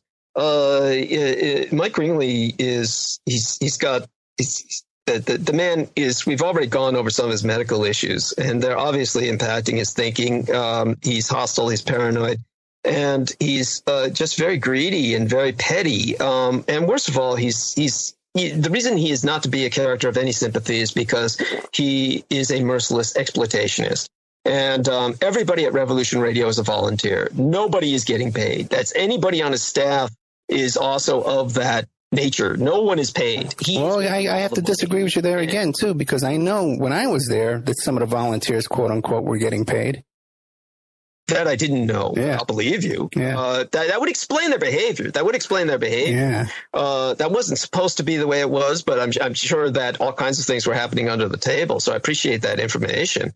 It makes sense. I mean, that you have there. I got to tell you something else too, because like with my YouTube channel, right? At the time when I was over there, my YouTube channel was making $300 a month, and their YouTube channel, since they got 70 hosts, you hear them all the time. We got 70 hosts over here. We got 70 hosts. So they were making 70 times what I was making. Is that possible? They had to be making 10 times what I was making on my YouTube channel. At least. Right? At least. Yeah, he's horrible. He's horrible. And the horrible thing was there's this wonderful lady named Rose Dio. She was homeless for a period of time, and she was working on videos for myself. Still is, dear lady, and he was gang stalking her. We have all the screenshots. He himself. Several of the hosts, like Jerry LeBoyer, named Jer Bear as his avatar in the chat room, David Sharon, all these people were sending her threats, literally threatening her. We've got the screenshots of it. And so he was gang stalking her, trying to drive her to suicide in order to stop her from making my videos, because he claimed he had total ownership over anything I or anybody produced. Now, all of this is entirely illegal, of course, because obviously a person like Ed Opperman speaking for themselves, he owns himself. Ed Opperman is himself. What he produces with his own voice and his own image without some contract being signed is his as much as the station he's on. And he can do what he wants with it. Ed Opperman has every right to make a YouTube video of his stuff. And none of that was being allowed for anybody at Revolution Radio. But I, of course, wouldn't listen to Mike Ringley. I told him I told him that Rose Dio can do what she wants, and he has no control over her. And so finally it was driving him to madness. And he began to dispatch his gang stalkers in the chat room. So this had an unfortunate effect where it terrorized my producer, Laura Lee Solomon, out of the chat room. It terrorized everyone out of the chat room. And ultimately, people began to pull their subscriptions in protest, which he blamed on Rose Dio. So the cycle of violence just kept going worse and worse. So he finally got to the point where he was verbally expressing killing Rose Dio. And when it got to the point where he was breathing down my neck while I was on air, I pretty much expected that my days were numbered there. And and of course I told him, it's your gang stalkers are terrorizing everybody out of the chat room. They pull them out, and maybe people will come back and start subscribing again for all the subscription money you're losing, which couldn't have been more than a few bucks. I mean, this was the insanity of it. The man was so monofocally obsessed on what couldn't have been more. And the subscription to Revolution Radio Archives is less than $5. He lost like 40 subscribers. So what's his limit? Is it? He's losing like what? 5 times 5, at the absolute most, 50 subscribers, half 100. If he lost half 100 subscribers, he's losing like what? Times $5 a month. I mean, it was insane. Yeah, but I'm sure there was a lot of donations too, because on top of the subscribers, there's also donations that come in. And I know a lot of donations would come in during your time period and under your name that would go to him. Yeah, I'm sure. Yeah. He made $2,600 a month off me, $2,700 a month. That was with those alone. And he's I own you body and soul. You're my slave. And he would send these out, these circulars to everyone. Yeah, I own you. I'm not exaggerating. It's preposterous. It's monstrous. Well, that's interesting. I never got any kind of thing like that. When I started later. Oh yeah, because when I went on there, it was with the deal I could do whatever I wanted with my show, and I right away I knew right away there was trouble over there, and I started simulcasting right away. And by April, my show was only on there like 3 months, man. And I said, this is insanity here. I got to start getting on more stations because this is insane. There's trouble here. I said, oh my God, yeah. So now, but then with no notice, they just shut you off the dead air? No, with no notice. What happened was they did this chicken dip thing where, first off, it was a very important day to me because it was Mother's Day. It was Mother's Day Eve day was Saturday the 13th, I believe, something like that. So it was that day I dedicated that transmission to my late and sainted mother, and I spoke about many things. We had that very day the Taiwanese American Cultural Festival, Taiwan Meigwa, Taiwanese American Cultural Festival. So I had been at the cultural festival all day. I spoke to that, and I spoke to several subjects, but mostly I spoke about the Golden State Killer. I will cover all these topics again in my first 2 transmissions with American Freedom Radio, so people will know what was censored by Revolution Radio. And I was comparing that to crimes by quote unquote African Americans, and there was a lot of fear of African Americans that was manifested in a lot of actions taken lately. It's a terror. I'll go over that in my next 2 transmissions on Monday and Wednesday. But what happened was all of that was censored. Mike Ringley said, oh, we didn't get anything on tape. And I says, oh, but I just invested. And I said that on air pretty much that day. I had invested $200 in a brand new microphone and earbuds and a cable and an Ether cable to the modem. So I knew everything was working perfectly from my side. And yet he claimed every single host and hostess recorded perfectly that day, but he just couldn't get mine. Mm-hmm. And so I said, I'll say everything again on a Tuesday. So on Tuesday, when I went on and began to say the same things again, he came on personally and just shut it down. Then he tried to pull this chicken dip thing where he told the staff, oh, I'm just waking up, trying to catch up on what's happening. What's going on? And it's just so sleazy, like everything about him. He's we're only scratching the tip of the iceberg, but the man is probably one of the vilest human beings you'll ever meet. And there's somebody who, when he dies, yes, I will happily on his say it. Forget the respect that I gave Michael Hemmingsen. Okay, I'm going to hold you to that. I hope that makes it happy. I'm going to hold you to that, Doug. I'm going to hold you to it. Now, you said he was breathing down your neck while you're on the air. Give me an example of that.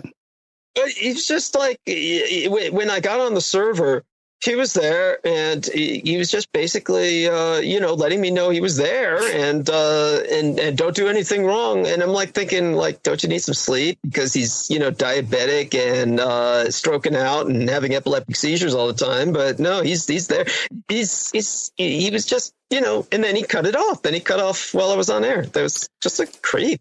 Let me ask you a question. I think I've been fair to this whole interview, right? You have any? Well, I'm fine with it. Yeah. Okay, good. Okay, I want you to be comfortable. But now, you and me had a little falling out. You blocked me on Facebook, right? And it was right around the time when I was reporting on Weisenberg. Can you explain what was behind that? I don't even remember what Weisenberg. As for blocking yourself on Facebook, that could easily have been Lori and Ann Fenton, or maybe at that time, or it could have been myself. I don't remember. Okay. It's not. By the way, I'm not coming at this from the anything other than this is what happens with a life that just has a lot of drug and alcohol abuse to forget a lot, which is common amongst post-traumatically stress disordered people. So I don't want people to misinterpret this and say, "Oh, this is an example of mind control." Rather, this is an example of somebody who has basically intentionally tried to lose their mind as much as possible, or aspects of it. So that's the most I can say about that. But is there something important about Weisenberg that I should know about? Well, just because all the allegations out there about, the whole story about Weisenberg, right? He was convicted of possession of child pornography while he was in the military. Then he went to work for Revolution Radio, and he was out on the run for molesting a top. Okay, so that's the guy. Right. There was okay, so he must have been the guy who was literally living with Kat Jenkins. Right. Right? Right. Yes. Okay, so that's the guy who was living with Kat Jenkins. Yes, I remember that. Well, I would certainly never block you over that. Well, because I was banned from the station for that, because when I started reporting on Weisenberg and his activities, what went out far and wide was that if anybody has Ed Opperman back on the station, they're banned from the station. That's right, and I had you back on. No, you didn't. No, you remember that? No. You banned me because I pulled in the ratings. I had you back on a few times after that. Nah, no way. I was way gone by then. Did you? But you appeared, and Mike Ringley himself showed up to complain about it in the Skype text box. You were on with myself a few times when when we were talking about, you were correcting your daughter's age. I had your daughter's age wrong. Oh yeah. I called up and yelled at you on that. I remember that. Yeah. I remember that. Yeah. Yeah, those are some good times. I tell you, it was fun, because I really used to enjoy that, because I come home and I'd hear my name mentioned on Doug's show, and you try to get me riled up to get me to call in, Right. We always had a good time, man. You're very good, very talented showman. You got a real gift there. So we got about 10 minutes left, man. What do you want to leave us with, Doug? Well, basically, I'm sorry, go on. No, something else. No, that was it. What do you want to leave us with? Is there anything I haven't covered in your life, or do you want to tell the audience? Well, the most important thing to realize is that we'll be covering aspects of my life that anyone wishes to cover while I'll be here for hopefully the foreseeable future. I'm happy to be here, and I'm happy to come on with Ed Opperman anytime he wants, and we can go over any subjects he feels need further attention. All he has to do is let myself know that he wants me on. I'll be happy to show up, barring, of course, anything else happening at the time. And definitely, I'm open for that. And as for the Weisenberg situation, if I was still involved with Lori and Ann Fenton at the time, it was probably her that blocked you, thinking that probably knowing I would let you back on, and that might get me banned from the station. And she assumed I was under her control. She assumed that until the last minute. She was the last person to know. Everyone knew I was partying with her, except her, by the time that I parted. And so it was one of those things where she was very much in a world of her own, with her own mind control and her own desperation at all times to serve Aquino, or her rent wouldn't be paid. How do you know her rent's paid by Aquino? You've seen canceled checks. How do you know this? She's told you this? How do you know this? She told me that. If I had her on the show, if I had her, Lori and Fenton wants to come on the show and deny this, would she deny this, or would she admit this? Oh, she would deny it. She would deny it. Okay. It's like Michael Aquino denies ever having met me, right? Right. You know, what are they going to say? The stupid thing about it is how predictable it is. Just so people understand, everyone thought that I had wrote an email to myself threatening lawsuit from Michael Aquino, and Ed Opperman was the man who traced the email address to Michael Aquino. Yeah, I checked that email for you, and I never talked about that on the air either. I've kept that quiet. Yeah, the McKeno electronic address, and so Ed Opperman, of course, is someone I consider an ally. I can't imagine us having some kind of falling out where I would have blocked you. So it must have been Lori, and I just didn't even know about it. I must have realized it later when I took over my own timeline administration and saw that you'd been blocked because obviously we're friended again, right? We're friends on Facebook. No, we're not. No, no, that's okay. It's okay. It's okay, Doug. You didn't hurt my feelings. It's okay. Oh. I'm just kidding, man. I'm just kidding. Oh, okay. Well, I'll extend a Facebook friend request to you. And in the meantime, want people to know how glad I am to be here. Now, well, let me ask you this. Indicative, by the way, this is indicative of what was going on at Revolution Radio, the insanity, the exactly what Ed and I are talking about right now, the dysfunctionalism that it engendered in everyone's behavior. And of course, he has been mentioning, of course, that if I had any affiliation with Terry Joyce and the rest of the staff here, I would be, of course, I was done, quote unquote. And that's a threat that could be read many ways. But there we have that. Now, he was. When you have the show here over on American Freedom Radio, you're going to take calls like you do over there? It's going to be the same format? I don't intend to take calls. I took calls for 5 years at Revolution Radio. Literally, it was bordering on 5 years, and the problem is that the overwhelming majority of people who listen do not call. Right. You've got a 100% listener base. About something like, if you're lucky, 10 to 20% of the people listening will call in. They tend to be the same people over and over again, and that can make people. It gives people the false impression that these are your only listeners. That they get the impression that this poor guy's only got 10 or 20 listeners, and two of them call in, and basically what I had was about half a dozen callers, maybe about 2 dozen generally, half a dozen regular, and they basically concentrate on the same subjects, and you would have thought by my callers that the only thing anyone cared about on God's green earth was Howard Phillips Lovecraft and the Cthulhu mythos. That was all anyone cared about. That was the majority of my calls were always that. And after about half a decade of this, it just said it's not productive. This isn't going anywhere. So I definitely have no intention of normally taking calls. Obviously, I'm open to suggestions. So if something happens that people feel you really need to take calls on this, just say it. Whether it's Danny Romero or Ed Opperman, I'll be happy to do so. But most of the time, I don't intend to do that. My show will be Critical Emissions. What I had on Revolution Radio was 2 shows. Critical Emissions was when I monologued. Firing Lines was when I took calls. And after many years, I just stopped taking the calls. So I'm just taking the Critical Emissions show over here for 2 days a week, at least for now, and monologuing. I found out as well that when I have guests, my ratings go way down. People tend to just listen to hear myself monologue and update them and draw historical parallels. And so mostly it will be that, though I will have some guests on, people I'm obligated to, like Daniel Arola and Ben Estenius, who have helped me out in the past with many, many things.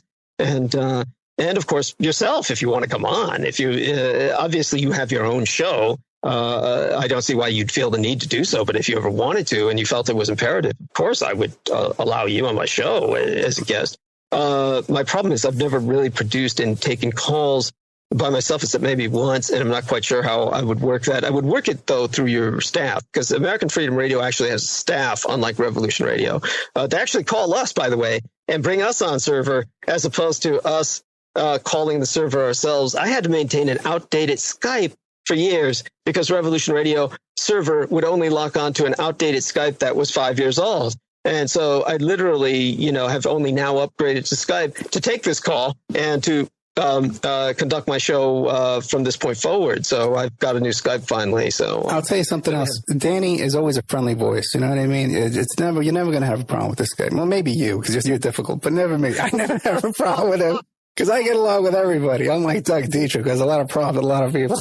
I get along with everybody. That's unfair. That's unfair. Don't believe him. No. Well, I understand where he's coming from. No, but you absolutely will. It's a friendly place, man. Everybody gets along really good. There's a chat room and stuff. You can hang out. Now, we got only a couple of minutes. So tell everybody again, remind them where they could find you, your website, and when your show's on, all that kind of stuff. DouglasDietrich.com. And of course, I always help American Freedom Radio. Hopefully we'll be doing a fundraiser soon. I would be very happy to participate in that. We have to keep American Freedom Radio going, and it's not some horrible private enterprise of basically slavery that you have with Mike Ringley. And by all means, if anyone is involved with Revolution Radio, pursue it with the Employment and Development Department.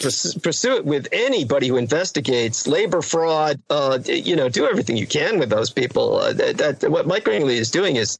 It's just it's a disgrace, but in my case, I'm also, of course, open to donations and certainly could use them this month to make rent, so I avoid becoming another homeless veteran. And so just check out where you can help me with that by going to douglasdietrich.com, and also check out what you can find there. And obviously very happy to be here. I'm ecstatic. I'm literally in shock. I'm still in shock. And really, as I said, I want to break down and just cry and hug Ed and, of course, Danny and Terry and everybody here.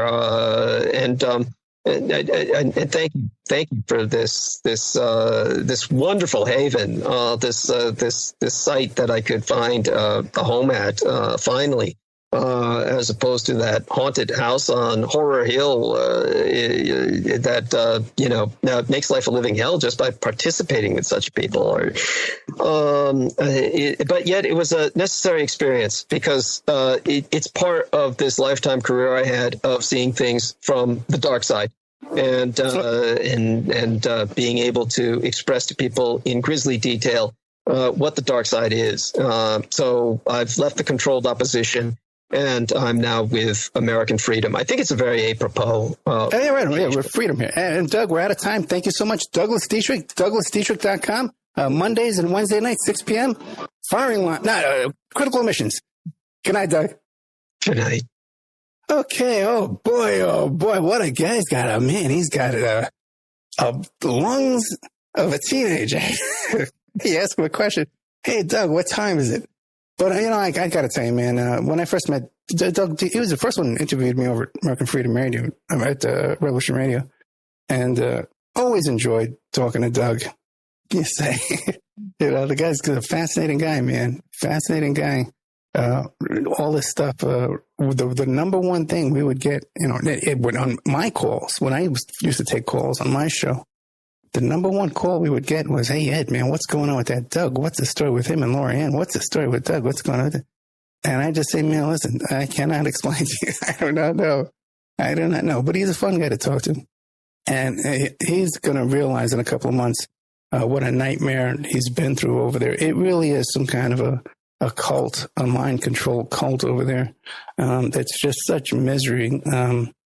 And it's just, you try and plug away and get your work done, get some good guests on the air, and it's nothing but harassment and distraction and spinning your wheels with nonsense and gossip and foolishness. So thank God Doug got away from that. Thank God he got away from his manageress. That was a whole spooky situation as well. Anyway, God bless you, Doug. Good luck.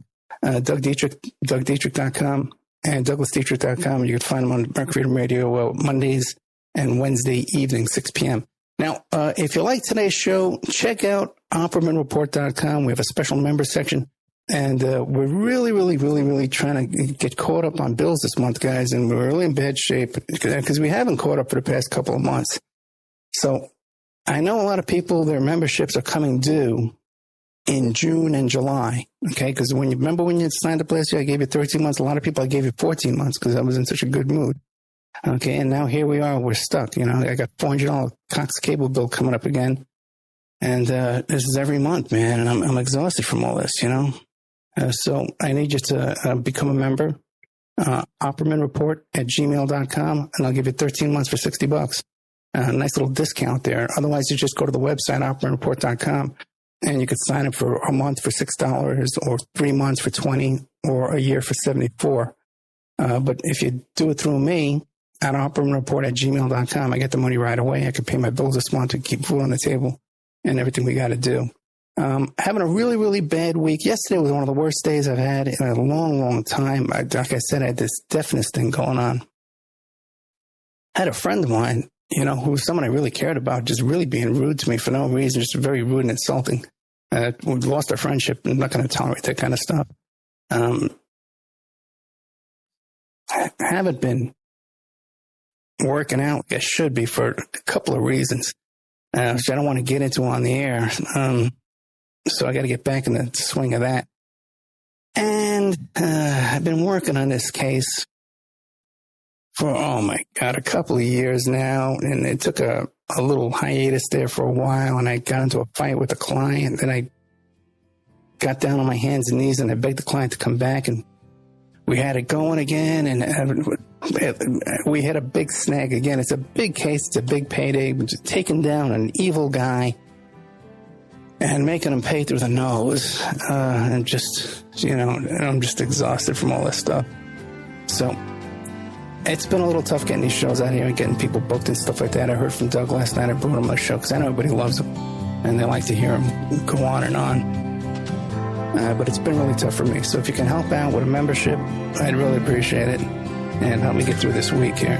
OppermanReport@gmail.com. Thank you so much.